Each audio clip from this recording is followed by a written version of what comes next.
forget. And I'm going to go ahead and begin sharing my screen.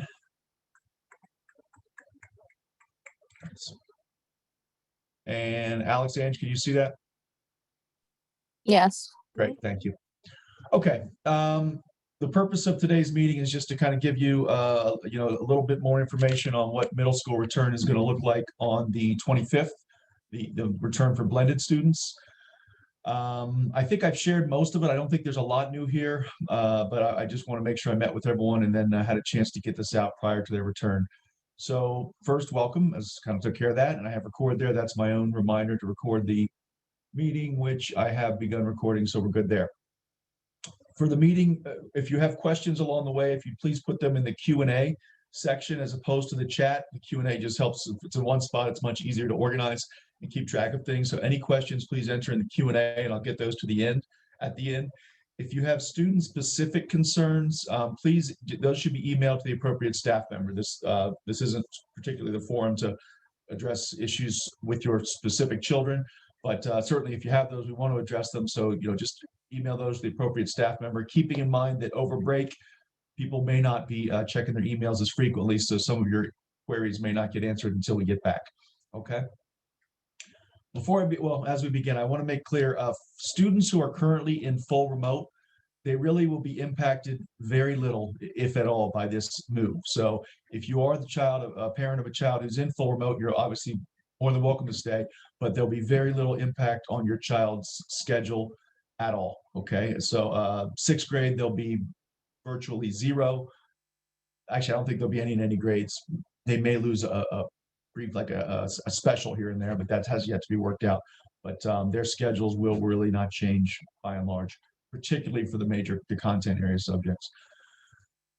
A couple parents have asked about another opt-in period, but principals received communication from the DOE, I think about a week or two ago, that was very clear that they are not intending on having another period where parents can opt into blended instruction from full remote. So the way it looks right now is that if your child is in full remote, they are going to have to remain there for the rest of the school year. If that were to change, if the Department of Ed changed that, and there were a kind of a drastic shift from students in full remote to blended, just as I've kind of said in the past, that could really change the way we do things and have a pretty major impact on our schedule, both blended and full remote. So I don't think it's likely, but I just want to be clear with everyone that if the DOE changed their mind, decided to offer another opt-in period, and we had a large switch, it could require us to do some major schedule changes at some point in the future. I know there's a lot of talk again about 5-day-a-week instruction, bringing back students full-time. It's just not possible here at 49, except with the one exception is with our small classes for students who need more, our self-contained classes. Those students from K to 8 will be returning 5 days a week. K to 5 is already in, and then 6 to 8 will be coming back 5 days a week effective the 25th. So other than that, it's not a possibility. The reason is we'd really be required to use substitute teachers to make it work. There are no subs available. Just to kind of give you an example, when we found out we were going back, when the middle school was returning, we reached out to some solid subs that we've been using, but did not need them once we shut down for a while. We haven't used them for a while. By the time we reached back out to them, they had found other jobs, so that they were not even available any longer. And finding other subs is just, it's not working out. The other issue is that we really can't properly vet the subs that, in a timely manner.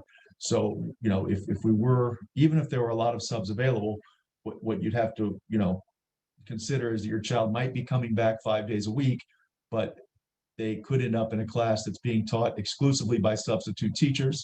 They probably actually would be in a class that's taught exclusively by substitute teachers.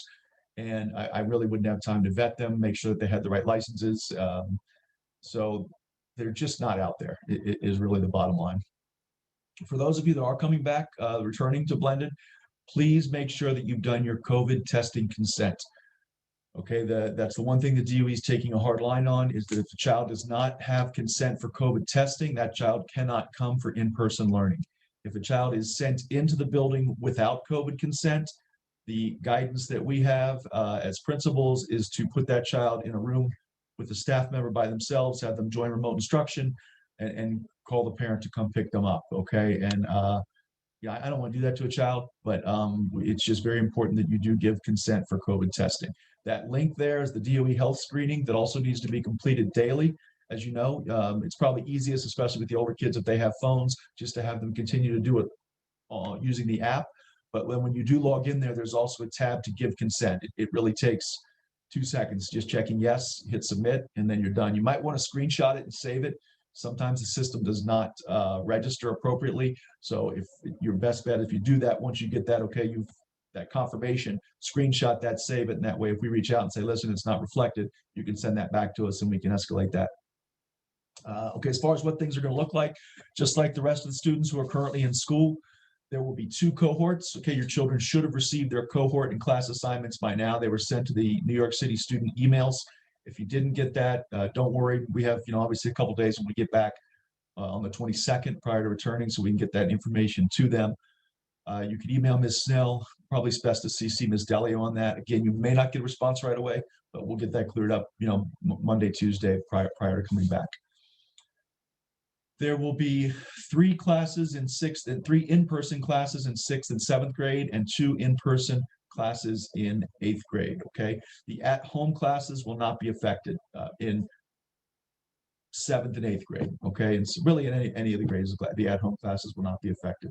Okay, the 6th grade schedule will be similar to what it was prior to when we shut down. So that when kids come in, they'll have kind of a regular school day with their regular 6th grade teachers, and then they'll have 4 remote, the students, this is not the full remote students, the blended students will have 4 classes a day. They'll have one each of their major subject areas, ELA, math, social, and science, okay? And then the schedule, I'm working out the schedule in the building, which really won't affect you, but so that they'll have a regular 6th grade schedule in the building, and then they'll get, when they're on the days they're at home and blended, they'll have 1 period of each of their major subjects. They'll have 4 periods as it stands right now.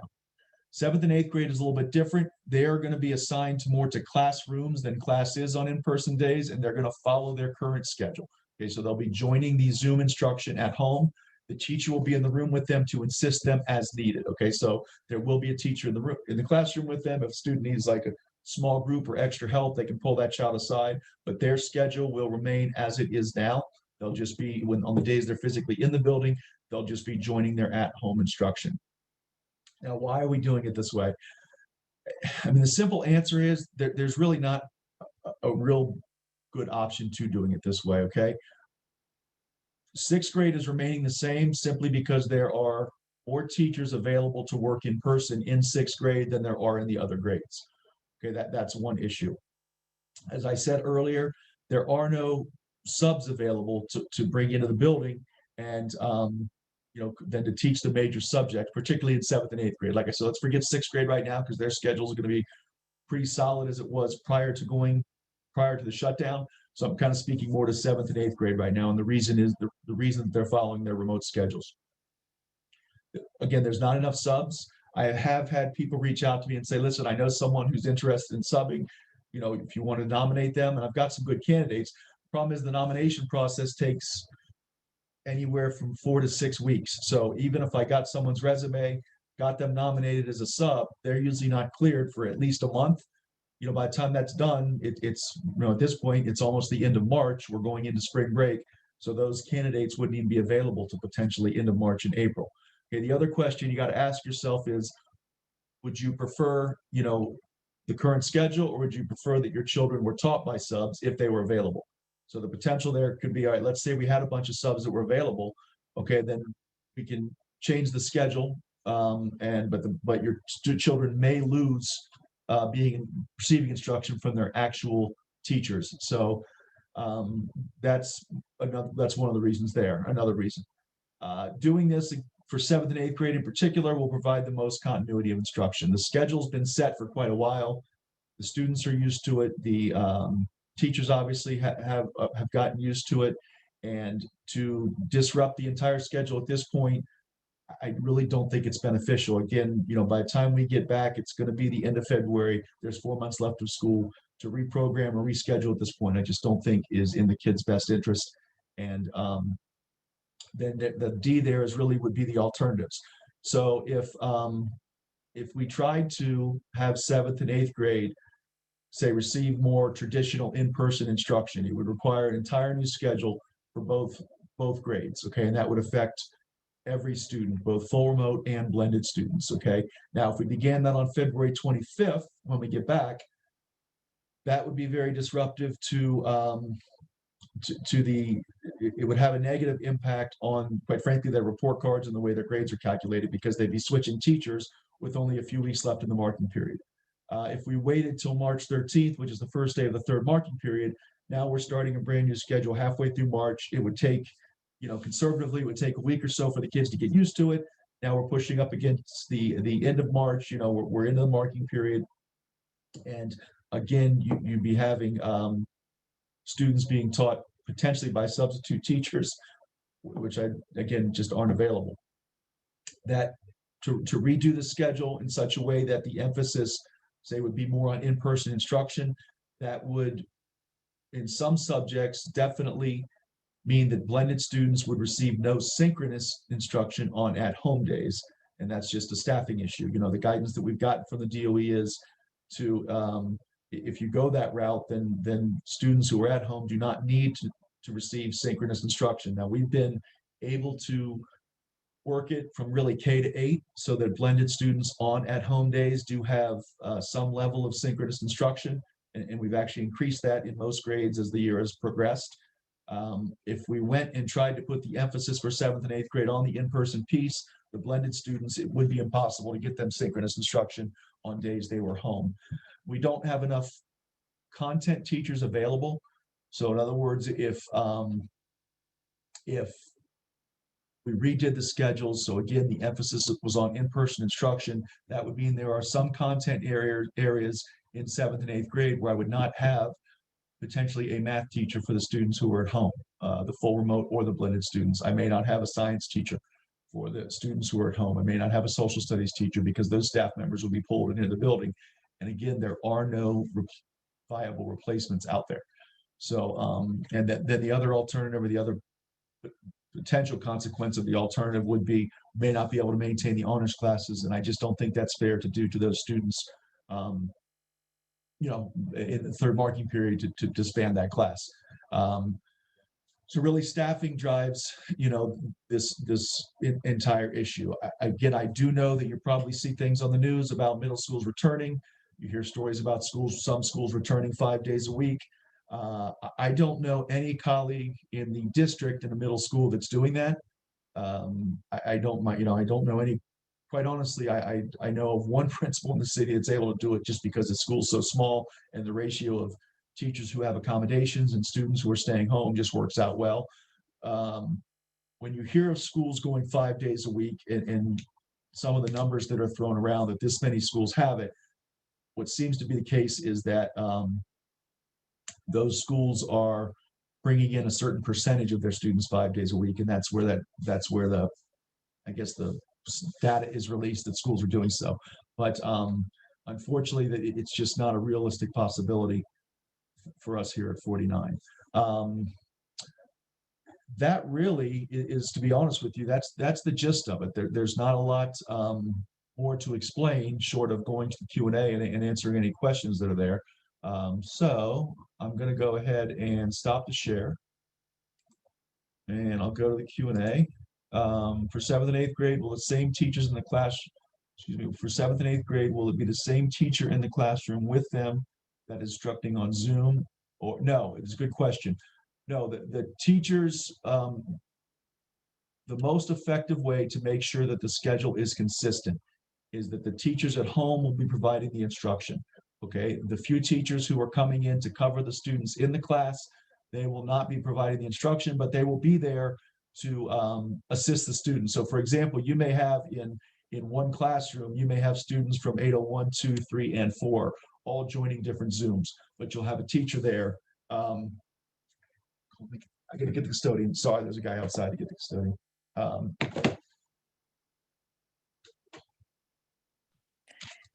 Hey, Mel, could you get the front door? Sorry, UPS is here. I'm gonna call.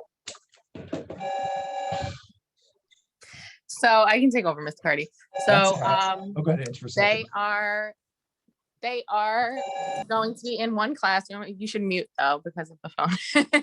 Okay, so they are going to be in the classroom, but they could be with different students, and they're going to, where we ask in that letter if they can bring their device with them, but we'll find devices for them, Zoom into the classes that they have now. So if they are in 705, they're going to follow that exact same 705 schedule that they've been following, and they are going to Zoom in with most of the teachers that they have now in that exact same schedule. Will 7th and 8th. The other questions, or do you see them? I do. I'm going to look right now. It says, will 7th and 8th grade have a physical education or enrichment type class while in person? I got that answer. Is that phone too distracting? I closed my door. Can you hear that phone? Is it real bad? Yeah, we can still hear it. But I don't know the answer to that question, Mr. Hardy. Yeah. You were working on the Right now, schedule. there is not room in the schedule on in-person days for PE or enrichment classes. No, unfortunately, again, it's a staffing issue. When we shut down middle school, we had to reassign teachers and things like that. So if we can, the gym is not available and we don't have staff available for 7th and 8th grade. Now, having said that, I'm going to look at the lunch schedules and things like that. And when the specific classes do have breaks in their day for lunch, weather permitting, I'm going to get them outside as much as possible. But unfortunately, we just don't have enough room in the building or with staff to offer that right now. It's kind of going back to where the emphasis is going to have to be on just the content subjects.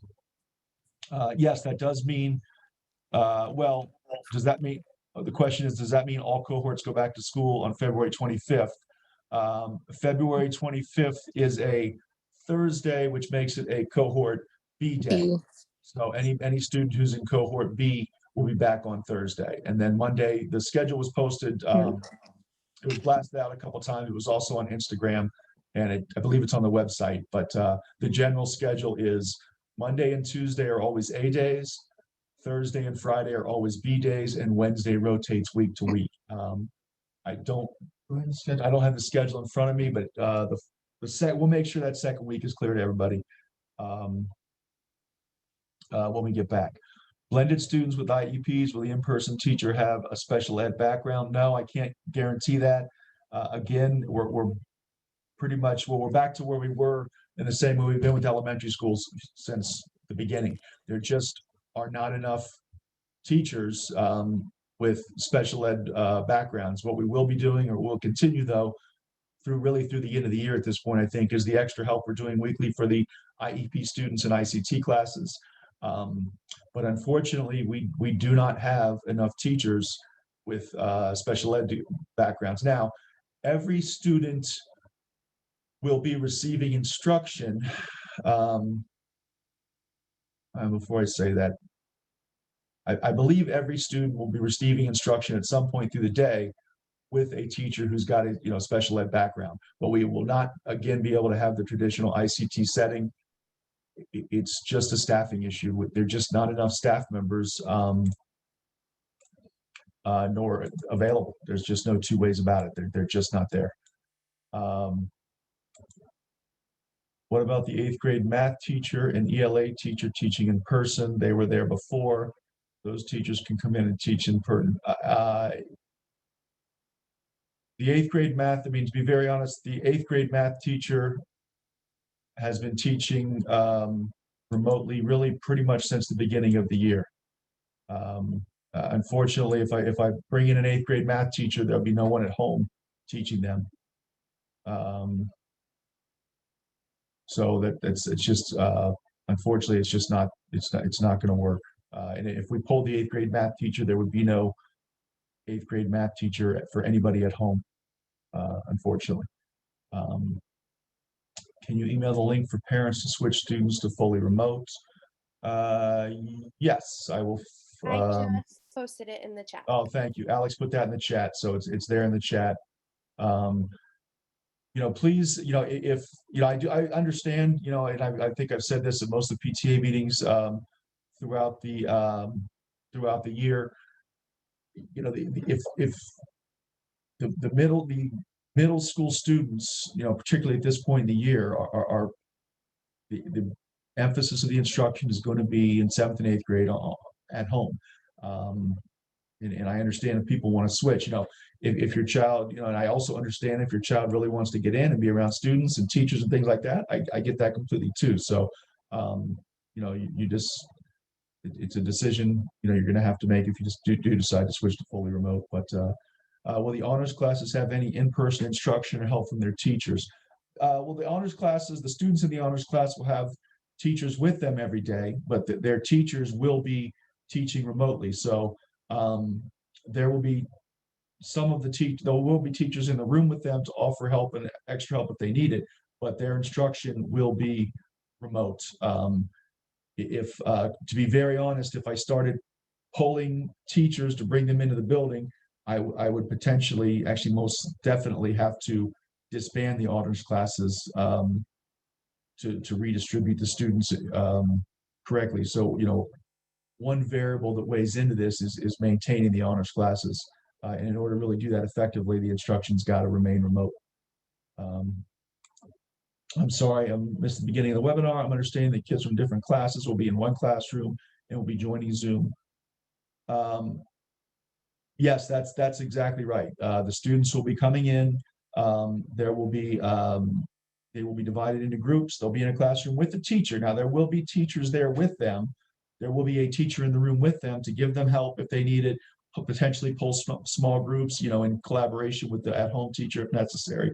But the emphasis of the instruction in 7th and 8th grade will be from home. And again, the reason for that is it's really availability of staff. A significant number of teachers in middle school need to be working from home, and there's nobody to replace them with. So, it's just, they're not there. The staff is not there. There's nobody there. I would really, in order to do this, in order to do it differently, I would need to find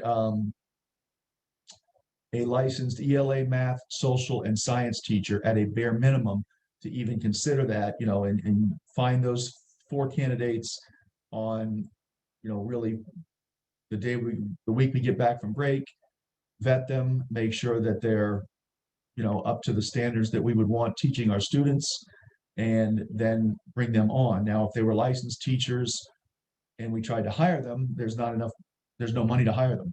We can't afford to hire 4 brand new teachers. If they were subs and they needed to be nominated, again, they wouldn't be cleared to work till at least the end of March.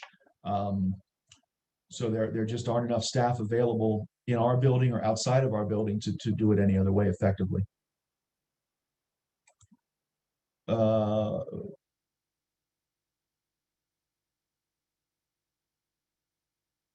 Yeah, the students can certainly, we have headphones here that we can provide to the students, and if they want to bring them in, that's fine. That's perfectly fine.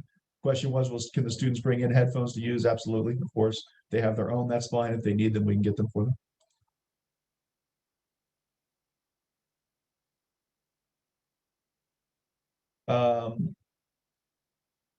Will you now be able to randomly monitor the virtual classes and see if teachers are distracted by things like managing their own children during class? We will be doing that. I mean, if I have, we have seen some concerns there. We've addressed that with the teacher. If you have concerns related to that, I suggest you email the grade AP, or you can email directly. When we've seen circumstances like that, we have addressed it. And if it's something that we haven't seen and you want to bring it to my attention, please feel free to do so. Will the fully remote ICT students continue to have special ed teacher who is present for all classes in addition to the gen ed teacher? Well, the fully remote ICT teachers up till now have in 6th grade have not had that.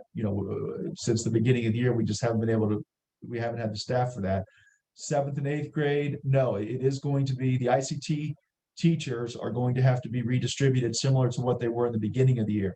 Again, when we're all in one place, when I know being home is not ideal, and it's not good for students, and parents don't enjoy it. And, I have an 8th grader in a Queens middle school, and she doesn't like it. And but the advantage of everyone being in one place is that, all the students are in one place, all the staff are in one place, so that we can provide the services, that the students are supposed to be getting. Once we divide them back up, we don't have enough teachers to do that. And so the ICT teachers are going to have to be redistributed. That's why we've been offering the extra help to ICT students in all grades after, in the afternoon hours. And we're going to continue that through the end of the year at this point, because we do know that they need to get extra support, but that is unfortunately the best we can do right now. Still confused about 6th grade. My main goal is to keep her with the same teachers if we stick with blended. Yeah, 6th grade, your teachers will not change. I'm sorry, 6th grade, 6th grade is a unique grade, and that really all the 6th grade team is available to work in person, so they're going to be impacted a little bit differently. So yeah, if you want your child to have the same teachers in 6th grade, you're fine. Now, everything I say, I have to say with a caveat that it could change, since before, we've had 3 more staff members receive accommodations to work from home since the new year, so if that changes, and it is continually evolving, it has slowed down, but we have had 3 since January 1st. So if a 6th grade teacher, for example, received an accommodation to work from home, that's out of my control. But as of right now, and I don't foresee it changing, but as of right now, yes, 6th grade, the blended teachers are going to remain the same. Will there be any type of in-person extra help available on in-person days? Yes, because with the teachers in the room that aren't necessarily delivering direct instruction, that's really going to be their primary responsibility. Whether there can be anything after school or something along those lines, I guess it's potential. I have to look at the schedule and availability of people that are in, and it's based on budgetary constraints as well. But if we can afford that, that's definitely something I'd be open to. But in the school day, built into the school day, where you have teachers in the room, like I said, that aren't necessarily responsible for delivering the lesson, they're going to be able to, pull students, help them in small groups, help them one-to-one, that kind of thing. Some other schools have had videos from their classrooms, just like Zoom from their homes. Why is this not possible?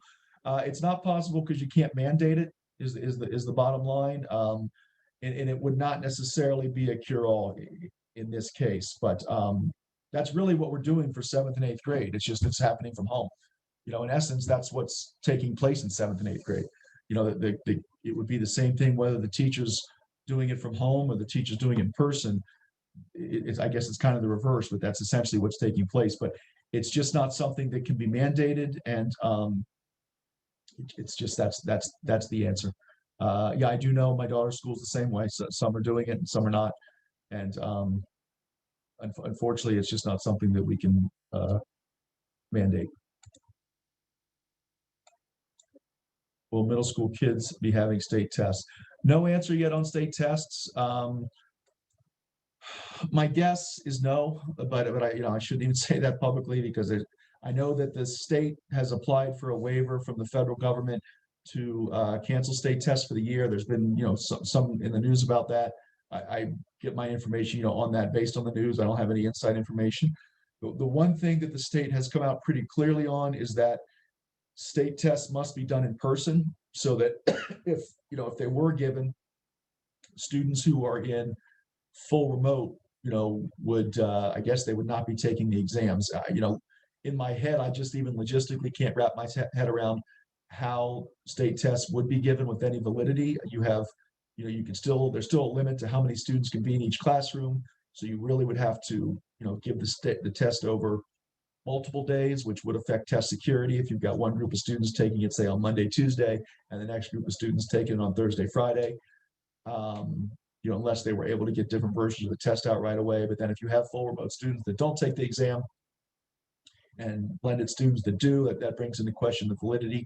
So I'm not super concerned about state exams right now. I don't know anything about them. As soon as the news will probably announce that before we find out. But I ask about state tests because my fourth grader has had test prep work over the past couple of weeks. Well, the younger kids also. Yeah, it's the same thing. I know some of the tests, some of the lower grades have still been doing some test prep. It's not been a huge emphasis, but they worked it into their regular units. I'd be very transparent. I have told the teachers, if it works in your regular instruction, do so, but we're not going to be blocking out large chunks of time dedicated specifically to test prep, just because I even if we give the state exams this year, I really have no confidence in their validity. So I would rather, spend instructional time focusing on the priority standards that are being emphasized by the city, as opposed to specifically to state tests, which will probably, my God, I don't think they'll be given. And if they are given, I believe that there'll be very little validity. That's all I see in the Q&A. If I don't see anything in the chat that wasn't addressed in the Q&A. I guess I would sum up just by saying, I know this is not ideal. The entire year is not ideal, but the goal here, my goal between now and the end of the school year, is to ensure that there is as much continuity of instruction and we can offer the kids the best, quality of instruction as possible. And we have looked at this many different ways over the last, really 2 months, as we kind of started to receive word that middle school would be returning at some point. And there is really just no better way to do this, to ensure that the kids' schedules remain smooth, to ensure that they continue to receive instruction from their own content certified teachers.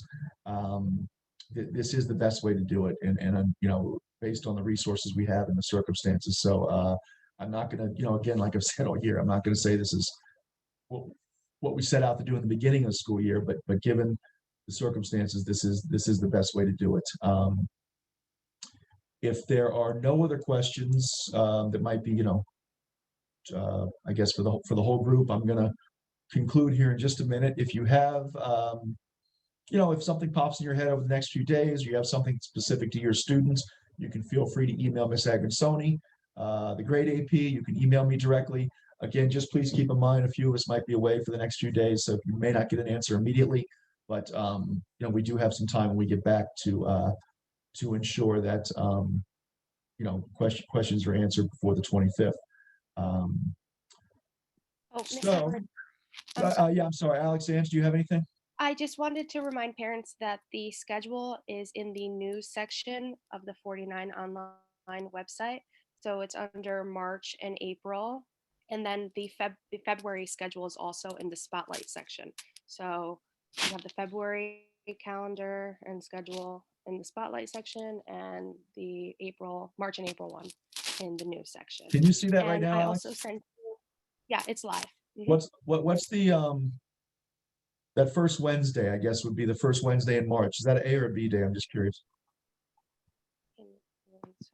Oh, you don't have it in front of you? I'm sorry. That's no, right. No, I closed it. I'm sorry. That's all right. 1 second.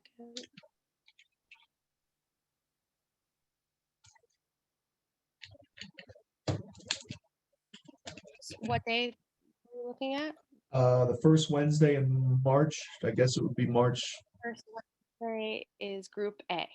Okay, so the way the schedule is going to run is when we get back, 25 and 26 are Thursday, Friday. So those are both B days. The following week will be A, and then Thursday and Friday will be B days again. And then, you can look online there just to see that pattern. Again, you have time for that, but I mentioned that earlier. So, Ange, do you have anything? Oh, I'm sorry, Alex, go ahead.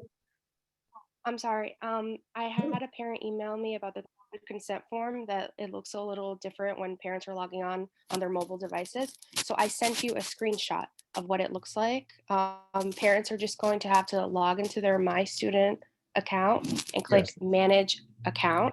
and then the consent form is there. It's no longer in the messages section. So if you log on your mobile device, you just have to sign on and go to manage account. Thanks, Alex. Mhm.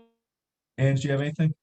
No, I just reminder when they fill out the health screening, they actually have to bring it in or show us. So when the students come back, make sure with the health screening, each day they have to show us the health screening. And just related to that about the testing, you know, we don't have any control over the testing list. We receive a list every day that there's testing. It's randomized somehow outside of the school. You know, we notice there are some students that pop up in consecutive and sometimes even, you know, multiple weeks in a row. Parents have kind of reached out saying, you know, well, how come my child keeps being tested? It's not done at the school level. So, you know, I noticed the last couple rounds, there were a lot of first-time students getting tested. So there is randomization to it. I don't know how it's randomized. Any concern with testing, I have escalated as far as the list. It does seem to be smoothing out. But you may find there is a potential when the kids do get back, you know, you may find, you know, your child coming home and saying, you know, 3 weeks in a row that I was tested for COVID. It's not a matter, believe me, there's no one here picking specific students to be tested. It's just the way the list works. So, you know, just want to give everybody a heads up on that. But that's really all I have for today. If again, if there's anything you need further clarification on or specific questions, maybe for your child, you can email any of us. You know, just want to reiterate that this is, you know, we're very convinced this is the best way to proceed, especially given how late it is in the year. And to make sure that students can, you know, get the best instruction we can offer between now and June. So if there are any major changes, obviously we'll keep you posted. I will continue to do, you know, my web present at the PTA meetings throughout the year. I do recommend that, you know, you might pop into morning announcements, whether it's not live, just take a second and watch it. I do try to, you know, in addition to probably a lot of nonsense, to try to share relevant information and keep people as updated as possible. So, you know, it is not a bad idea to check in there from time to time, just so you can, you know, get an idea what's going on each day. But that's all I have. I don't see any other questions either in Q&A or the chat. So I want to thank everyone, and you know, hope you all get a chance to enjoy some of the break. Looks like we got another snowstorm coming in, so hope you're all safe and well. And thank you again, and thanks Ms. Delio, Ms. Agansoni for joining today. All right, have a great day, everybody.